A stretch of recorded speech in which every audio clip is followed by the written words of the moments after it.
नमस्ते सदावत्सले मातृभूमि। हम लोगों के आज चर्चा का विषय नीति आयोग को लेकर है। कभी उसका नाम प्लानिंग कमीशन हुआ करता था। रशिया से ये फार्मूला लेते हुए नेहरू जी ने प्लानिंग कमीशन बनाया था।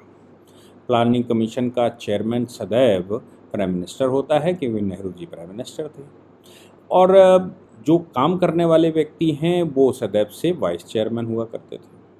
खैर, मोदी जी को ये लगा कि ये प्लानिंग कमीशन 5 साल की प्लानिंग करते हैं और प्लानिंग करने के बाद सरकारें बदल जाती हैं और फिर अगली प्लानिंग शुरू हो जाती है। प्लानिंग का कोई बहुत बड़ा परिणाम नहीं निकलता। नतीजा उन्होंने कहा कि सब प्लानिंग कमीशन पर फंड देना, वो उसको हटा देते हैं, क्योंकि फंड प्लानिंग कमीशन को जाते थे। प्लानिंग कमीशन राज्य में काम करती थी और राज्य सरकार अलग चलती थी और केंद्र सरकार अलग चलती थी। तो कुछ केंद्र के काम और राज्य के काम विभाजित हैं और प्लानिंग कमीशन को ख़त्म करके जो प्लानिंग कमीशन का पैसा था वो राज्य सरकार को सीधे ट्रांसफ़र कर दिया गया और फिनेंस कमीशन की रिकमेंडेशन को मानते हुए 32% से 41% सीधा सीधा राज्य को डायरेक्ट टैक्सेस में ट्रांसफ़र हो जाएगा। जो भी टैक्स वहाँ से आते हैं सेंट्रल टैक्स, उसमें 41% सीधा चला जाएगा। उससे पहले सभी राज्य सरकारें सवाल खड़ा करती रहती थी और सभी राज्य सरकारें ये कहा करती थी कि साहब हमको फंड नहीं दे रहे हैं, हमें फ़ंड की समस्या है, हमें केंद्र सरकार जो है वो दुभात कर रही है, केंद्र सरकार सही से हमको रिस्पांस नहीं दे रही है। केंद्र सरकार किसी की भी, वो सरकार केवल भाजपा की हो या कांग्रेस की हो, जो सरकार केंद्र में बैठी उसके खिलाफ जो राज्य सरकार उसकी पार्टी की नहीं हुई, दूसरी पार्टी की राज्य सरकार हुई, तो वो सदैव एक प्रश्न खड़ा करते थे और कहते थे कि साहब केंद्र हमारे साथ दूजा व्यवहार कर रहा है। ये बात भारतीय जनता पार्टी की सरकारें थीं तो उन्होंने भी प्रश्न खड़े किए थे। मोदी जी के सामने भी, जब वो गुजरात के मुख्यमंत्री रहे होंगे तो उनके सामने भी ये प्रश्न आया ही होगा। तो उसका सल्यूशन मोदी जी ने ये निकाला कि ये जो डायरेक्ट टैक्सेस हैं या जो जो जो राज्य को ट्रांसफ़र होना चाहिए, उसमें 32% की बजाय 9% सीधा बढ़ा दिया और 41% ट्रांसफ़र कर दिया, यानी कि 10% का ग्रोथ कर दी सीधी सीधी। अब आप भैया हमसे मांगना बंद करो, आप सीधा सीधा राज्य को विकसित करो और जो फेडरलिज्म है, फेडरल स्ट्रक्चर की जो बात कहते हैं, वो फेडरल स्ट्रक्चर को मजबूत करो, राज्य अपने हिसाब से अपना विकास करे और केंद्र के पास जो विषय हैं, जैसे विमानपत्तन है, मतलब एयरपोर्ट हैं केंद्र के पास, या फिर हाईवेज़ हैं, नेशनल हाईवेज केंद्र के पास हैं, तो जो जो विषय केंद्र के पास रहेंगे वो केंद्र अपना सीधा उसको देखेगा, राज्य की तरफ वो नहीं देखेगा। राज्य सरकार केवल उसकी इम्प्लीमेंटिंग अथॉरिटी होगी और वो ज़मीन एक्वायर करके देगी, वो जो वहाँ पर लोकल चीज़ें रहती हैं उनको कन्विंस करेगी, पेमेंट केंद्र सरकार करेगी। बिल्कुल तय हो गया। तो अब केंद्र के काम दिख रहे हैं कि वो किस प्रकार से, जो उनके पास 3 विषय खासतौर से रहते हैं। विदेश नीति आपको दिख ही रही है कि पूरे विश्व में विदेश नीति कैसे चल रही है। इसके अलावा कम्युनिकेशन, आप इंटरनेट की स्पीड देख रहे होंगे इस समय, आप मोबाइल फ़ोन्स देख रहे होंगे इस समय, और इस समय जो कम्युनिकेशन के माध्यम होते हैं वो सारे देख रहे हैं किस प्रकार से विकास की रास्ता चल रहे हैं। वो कम्युनिकेशन रेलवे के माध्यम से हो, वो कम्युनिकेशन हवाई जहाज़ हो, वो वाटरवेज हो, कुल मिलाकर जो कम्युनिकेशन का मामला है, रोड का, ट्रांसपोर्ट का, वो केंद्र देख रहा है, उसकी परफॉर्मेंस आप देख रहे होंगे। और तीसरा विषय है सिक्योरिटी, एक्सटर्नल सिक्योरिटी। तो एक्सटर्नल सिक्योरिटी, डिफेंस को कितनी पावर दी जा रही है, डिफेंस इक्विपमेंट को कैसे करा जा रहा है, ये 3 विषय जो उनके हैं उनकी परफॉर्मेंस आप देख लीजिए। अब इसके अतिरिक्त जो डेवलपमेंट का भार जाता है वो राज्य सरकारों के ऊपर जाता है कि राज्य सरकारें डेवलपमेंट करेगी। भाई, भारत की जो ओरिजिनल पॉलिसी रही है, या भारत जब एग्रीकल्चरल स्टेट हुआ करता था, जिस समय मुसलमानों ने भारत में एंट्री की है, उस समय के फार्मूले क्या थे, या मुसलमान जब तक रहे उस समय तक के फार्मूले क्या थे जब तक ईसाई भारत में नहीं आए थे। उस समय का फार्मूला ये था कि मेन हमारे पास एग्रीकल्चर प्रोडक्ट हुआ करता था। एग्रीकल्चर प्रोडक्ट में डिस्ट्रिक्ट वाइज और स्टेट वाइज जो प्रोडक्शन होता था, उस प्रोडक्शन की एक कॉस्ट लगाई जाती थी कि भैया राज्य में इतना प्रोडक्शन हुआ है, उस प्रोडक्शन का एक हिस्सा टैक्स के रूप में दिया जाता था, खाद्यान्न भरे होते थे। जो हिस्सा टैक्स के रूप में दिया जाता था सभी डिस्ट्रिक्ट से, डिस्ट्रिक्ट वाइज एनालाइज करके वो पैसा वहाँ एक्सपेंडिचर में राज्य के खर्च होता था, जिले के खर्च होता था, और जो बचता था वो पैसा केंद्र के पास जाता था और केंद्र का फॉर्मूला तय था। यानी कि राज्य काम करेगा, राज्य विकास करेगा, राज्य अपने यहाँ उद्योग धंधे खोलेगा, राज्य अपने यहाँ उद्योगपतियों को बढ़ावा देगा, राज्य अपने यहाँ कमाई करवाएगा, कमाई के साधन बढ़ाएगा और उसमें से एक हिस्सा वो केंद्र को देगा ताकि केंद्र सुरक्षा की व्यवस्था कर सके, केंद्र कम्युनिकेशन की व्यवस्था कर सके और केंद्र विदेशों के साथ कैसा व्यवहार हो, कैसे डील हो, वो व्यवस्था कर सके। ये हमारे यहाँ की ओरिजिनल व्यवस्था रही है। मैं ये मान के चलूँ कि 1857-58 तक तो ये रही है।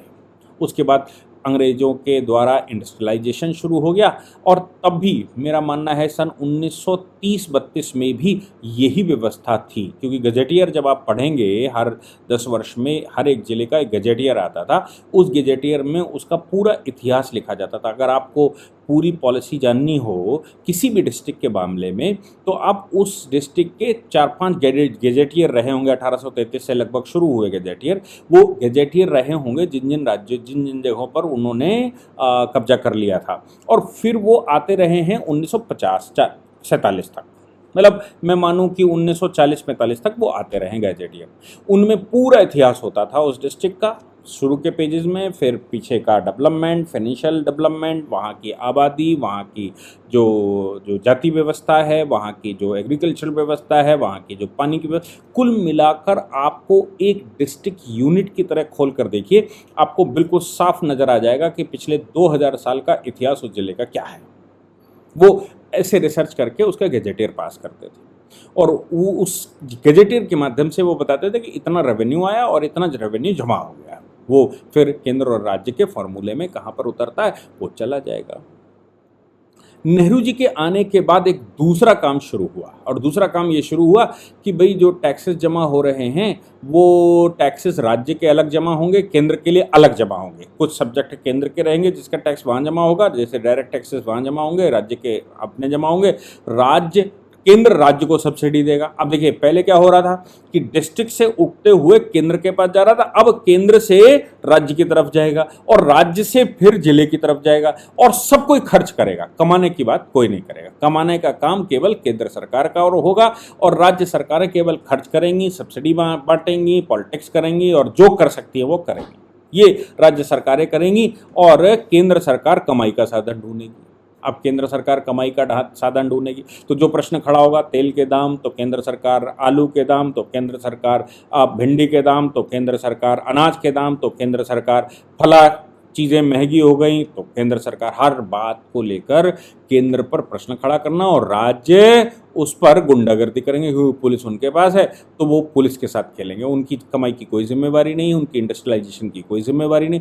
ये एक ट्रेंड नेहरू ने उल्टा पलट दिया। मतलब अगर नेहरू अंग्रेजों के फॉलोवर थे, मैं इसलिए कहता हूँ अंग्रेजों के फॉलोवर थे क्योंकि सिंगोल जो दिया गया था वो सिंगोल सत्ता हस्तांतरण के लिए माना जाता है, लेकिन नेहरू जी ने उसको जब म्यूजियम में रख दिया, इसका तात्पर्य ये होता है कि नेहरू जी ये स्वीकार करने को तैयार नहीं थे कि सत्ता हस्तांतरण हुआ है। उनका मानना निश्चित रूप से रहा होगा कि वो अंग्रेजों की ही सरकार चलाएंगे। यही कारण था कि ना उन्होंने कानून बदले, ना उन्होंने व्यवस्था बदली। लेकिन हाँ, एक चीज़ वो ज़रूर व्यवस्था बदल ले गए, क्योंकि जो पैसा इंग्लैंड जाता था वो पैसा जाता था, सेव होकर बच कर जाता था। नेहरू जी ने वो पैसा लिया, करप्शन खूब सारे चालू हुए और यहाँ से पैसा उल्टा अब जाएगा, भाई राज्यों को जाएगा, जिले को जाएगा, गाँव को जाएगा, ग्राम पंचायत को जाएगा।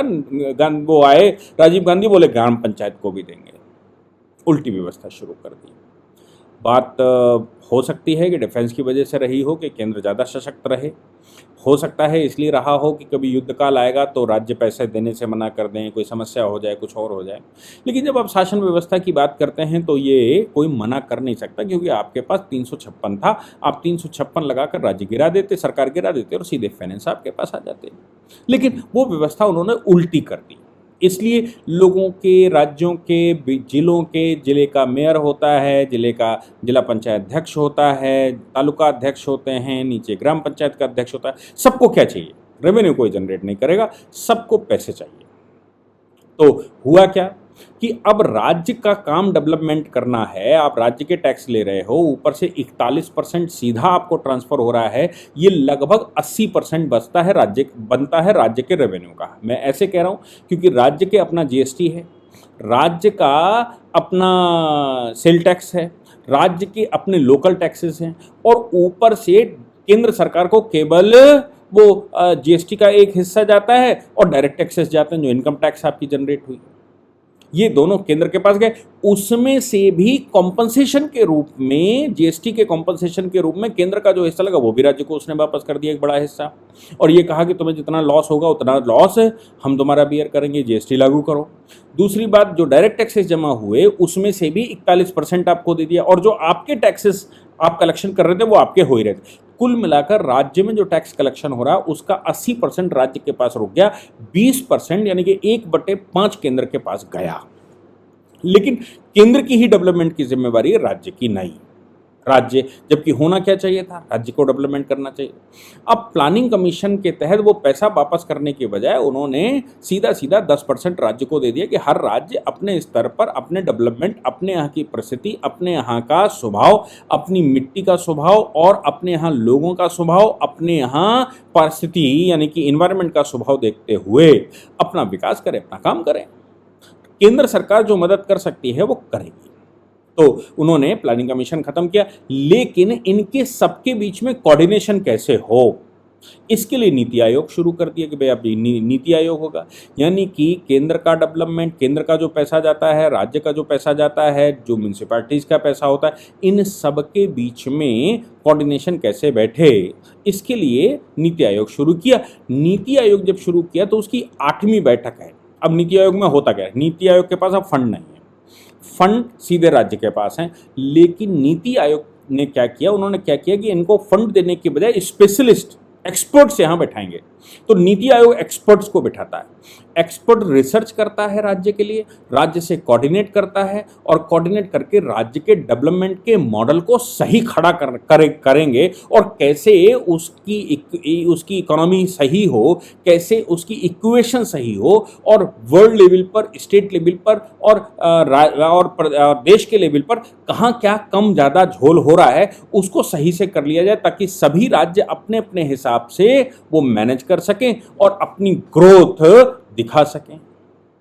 इसके लिए बैठकें होती हैं, तो सभी राज्यों के मुख्यमंत्री उस बैठक में भाग लेते हैं, सभी राज्यों के फाइनेंस मिनिस्टर उसमें भाग लेते हैं, और तमाम तरह के डिजिग्नेटरीज हैं और केंद्र के कैबिनेट के मंत्री उसमें भाग लेते हैं।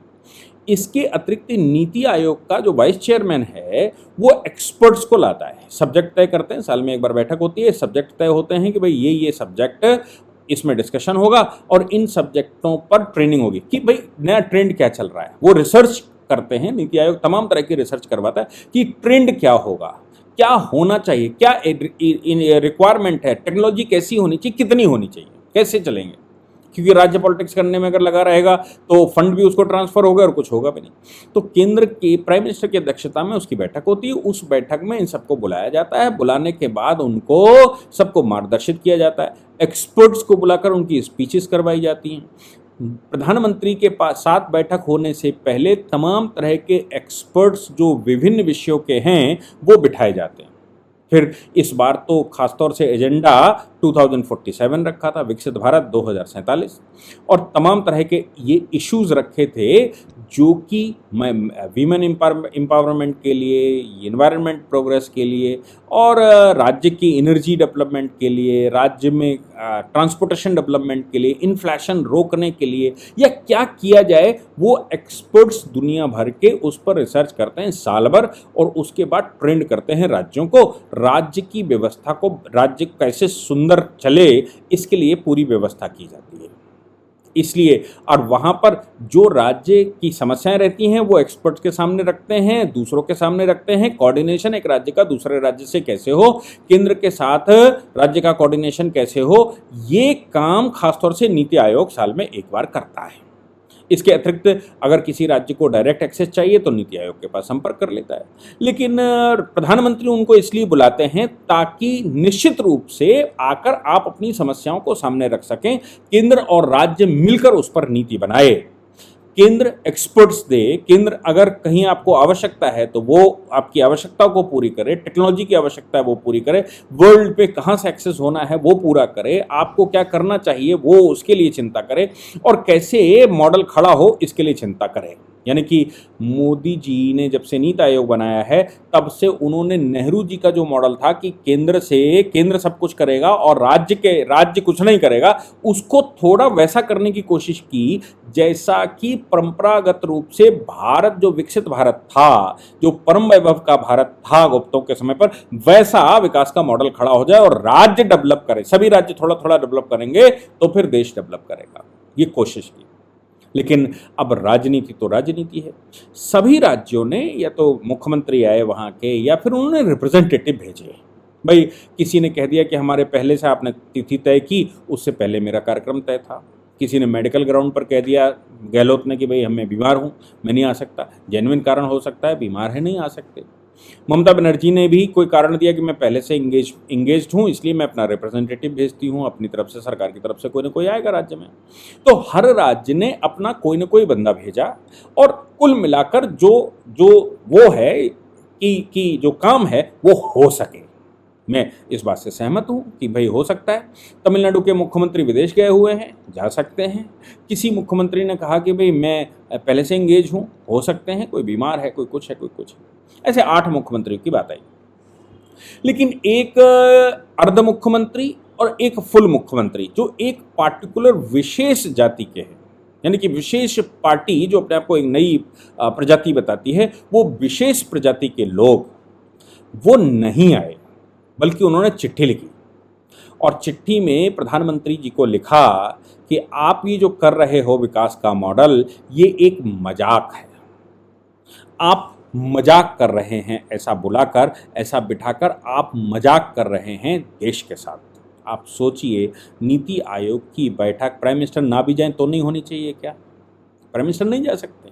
बाकी कैबिनेट बैठके केंद्र का और राज्य के साथ कोऑर्डिनेशन नहीं होना चाहिए? आपकी जो समस्याएं हैं वो समस्याएं केंद्र के साथ कोऑर्डिनेट करके हल नहीं होनी चाहिए क्या? आपको नए नए रास्ते, नई नई चीज़ें जो केंद्र के पास रहती हैं वो नहीं होनी चाहिए? आपके पास जो है वो केंद्र के साथ शेयर नहीं होना चाहिए क्या? तो तमाम राज्य अपनी अपनी बातें शेयर करते हैं कि भाई हमने ये कर दिया। उस मॉडल को देखकर केंद्र को अगर लगता है या दूसरे राज्यों को लगता है तो वो भी वो मॉडल अडॉप्ट कर सकते हैं। क्या समस्या है?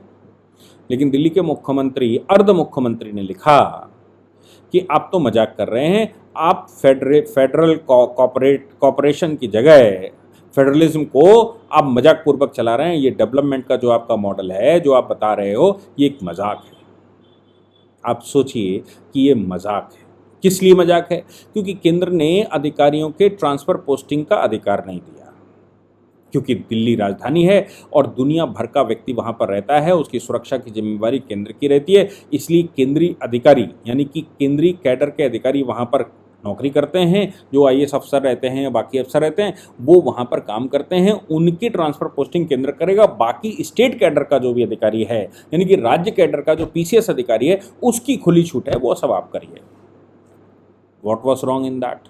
फिर ट्रांसफ़र पोस्टिंग के लिए कह देगा अगर आपको सजेशंस देना है तो आपके 3 सदस्यों की कमेटी बना दे रहे हैं, जिसमें मुख्य सचिव होंगे, जिसमें गृह सचिव होंगे और जिसमें मुख्यमंत्री होंगे। मुख्यमंत्री चेयर करेंगे। इनमें से 2 जिस ट्रांसफ़र पर एग्री हो जाएंगे वो ट्रांसफ़र कर दीजिए, एलजी को कह दीजिए। फिर भी आपको ना लगे तो गृह मंत्रालय को कह दीजिए, कोऑर्डिनेट कर लीजिए कि भैया ये अधिकारी मुझे नहीं चाहिए। क्यों नहीं चाहिए? क्या बुराई थी इसमें? आपको पूरा अधिकार इसलिए चाहिए था क्योंकि राजशेखर की फाइलें आपको निकाल कर गलत करना था। अब आपको फाइलें चुरानी थी। आपने रात में राजशेखर के दफ्तर से फाइलें निकाल कर 2 बजे बाहर ले गए।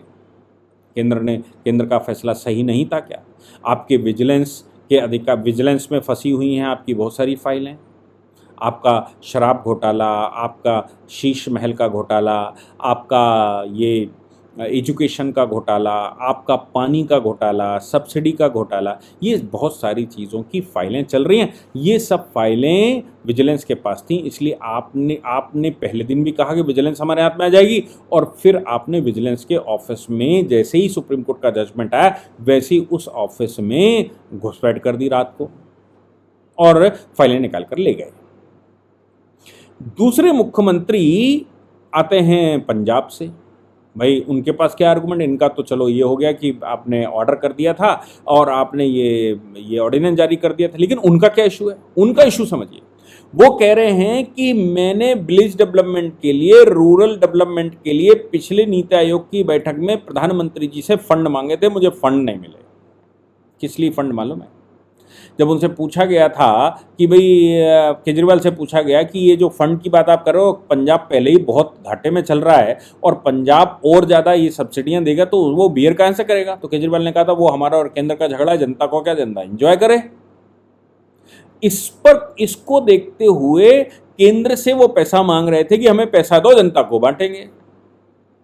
केंद्र ऑलरेडी 41% की इकोनॉमी का फॉर्मूला है, वो तो फुल फ्लैश राज्य है। दिल्ली में तो मैं मान सकता हूँ कि दिल्ली में केंद्र सरकार बैठी हुई और 50% से ऊपर एरिया में केंद्र सरकार का अपने ऑफिसेस हैं, ज़्यादातर उनके कर्मचारियों की सैलरियाँ वहीं से निकलती हैं, ज़्यादातर कर्मचारी टैक्स भी वहीं देते हैं, तो उनका तो मान सकते हैं कि भाई उनके लिए फुल फ्लैश राज्य नहीं है। पुलिस का भी खर्चा आता है वो केंद्र ही करता है, विजिलेंस का खर्चा आता है केंद्र करता है, सीबीआई का खर्चा आता है केंद्र करता है, बाकी की सिक्योरिटी एजेंसीज का खर्चा आता है वो केंद्र करता है। तो दिल्ली को फंड थोड़े कम ट्रांसफर होंगे, नो डाउट, लेकिन जीएसटी तो दिल्ली को मिलता है। भले ही प्रोडक्शन उसका गाजियाबाद में हुआ हो, लेकिन दिल्ली को उसका मिलता है ट्रांजिट चार्ज। भगवंत मान को पैसे 41% के फॉर्मूला है ऑलरेडी और 41% आपको जा रहा, तो फिर क्यों चाहिए? लेकिन साहब हमें पैसे नहीं मिले इसलिए।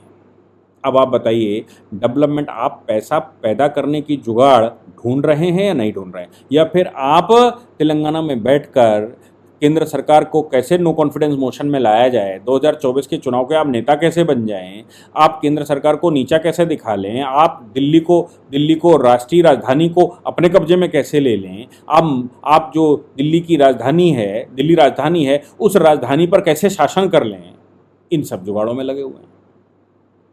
तो कारण तो बताते हैं क्या है। कारण ये है कि मोदी जी की शक्ल नहीं अच्छी लगती इनको। कारण ये है कि कुछ मुख्यमंत्रियों ने जो खुद नहीं आए और तमाम तरह के रीज़न दिए, वो कॉपरेशन तो चाहते हैं, वो सीखना भी चाहते हैं, लेकिन उनको मोदी जी की शक्ल अच्छी नहीं लगती। और मोदी जी की शक्ल क्यों नहीं अच्छी लगती? क्योंकि एक विकास पुरुष भारत के पास है जिसकी स्पीड बहुत तेज है, जो पूरे विश्व को हिलाकर रखा हुआ है जिसने, उसकी शक्ल अच्छी नहीं लगती। अच्छी लगना ना लगना स्वाभाविक है। एक आम आदमी जो चाय बनाने वाले का बेटा है, जो बड़ी विषमता स्थिति में पढ़ा हुआ है, उनकी माँ बर्तन माँज के उनका परवरिश करती थी, ऐसे व्यक्ति को प्रधानमंत्री के रूप में देखा ही कैसे जा सकता है? इसलिए इन सबको कष्ट है, इनको शक्ल नहीं अच्छी लगती। तो कहना तो ये है कि नीति आयोग में क्यों नहीं आए? क्योंकि प्रधानमंत्री की शक्ल अच्छी नहीं लगती। क्यों नहीं आए? क्योंकि प्रधानमंत्री के सामने कहें कैसे? जो इंसल्ट की बातें ऑन रोड करते हैं वो प्रधानमंत्री को पल पल बेइज्जती करते हैं। पूरे विश्व फोरम पर बेइज्जती करने वाले लोग हैं, पूरे विश्व को बताते हैं कि प्रधानमंत्री चौथी पास है। उस चौथी पास प्रधानमंत्री के सामने अगर केजरीवाल बैठ जाएंगे तो ये आधी फिस कर देंगे।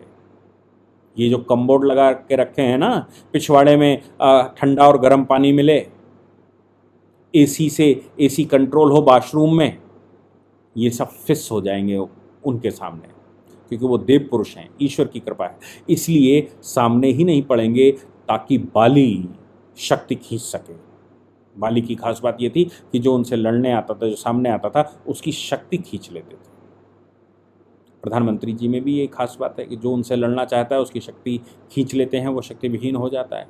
तो आम किसी ज्योतिषी ने बताया होगा, सामने जाओगे तो बेकार हो जाओगे, इसलिए प्रधानमंत्री के सामने मत जाओ। तेलंगाना जाओ, आप महाराष्ट्र जाइए, आप उड़ीसा जाइए, आप पटना जाइए, आप सटना आप मर्जी हो वहाँ जाओ, लेकिन प्रधानमंत्री के सामने मत जाओ। दिल्ली के डेवलपमेंट का कोई मॉडल मत बनाना, दिल्ली के साथ कोऑर्डिनेशन हो केंद्र का, उस पर कुछ मत कहना। दिल्ली में जो तुम्हें समस्याएं आ रही हो वो समस्याओं का समाधान सभी पूरे देश की टॉप बॉडी जहां पर बैठती हैं वहां जाकर मत कहना, लेकिन रोड पर जाकर लोगों से कहना।